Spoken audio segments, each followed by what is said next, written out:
l'air d'une pyramide. Avec moi qui commence à avoir les cheveux longs parce que le confinement commence à être vraiment long. Alors n'oublie pas, dans une pyramide, ce qui est important, ce n'est pas la hauteur, la raison pour laquelle je l'ai barré, mais bien l'apothème de la pyramide. Je vous rappelle la différence entre les deux. La hauteur, c'est tout comme si on avait une perceuse électrique, que j'ai dessinée ici, qu'elle est percée en plein milieu de la pyramide, qui faisait ça, c'est la hauteur. On n'en a pas besoin en secondaire 2 pour calculer l'air. On va en avoir besoin pour calculer le volume en secondaire 3. Nous, ce qu'on utilise en secondaire 2, pour calculer l'air, on a besoin de l'apothème d'une pyramide, tel que je l'ai illustré ici. C'est comme si j'avais mon petit bonhomme ici, qui dit à partir du sommet, puis pas l'équilibre, là, il fait oui sur les fesses. Ça, c'est l'apothème de la pyramide, et c'est de ça qu'on va avoir besoin de calculer l'air.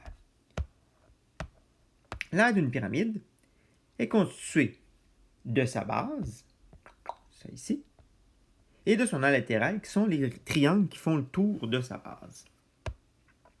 On commence.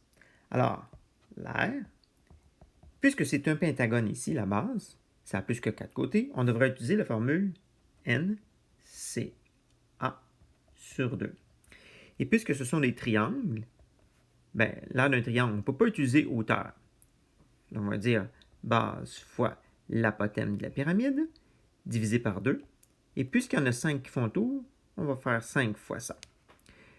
Je vous rappelle que cette partie-là, c'est comme si on calculait le périmètre de la base pour certaines éditions, dont le PDM.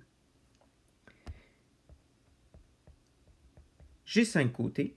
Chacun de mes côtés mesure 4 cm. Et l'apothème de la base, c'est celle-là.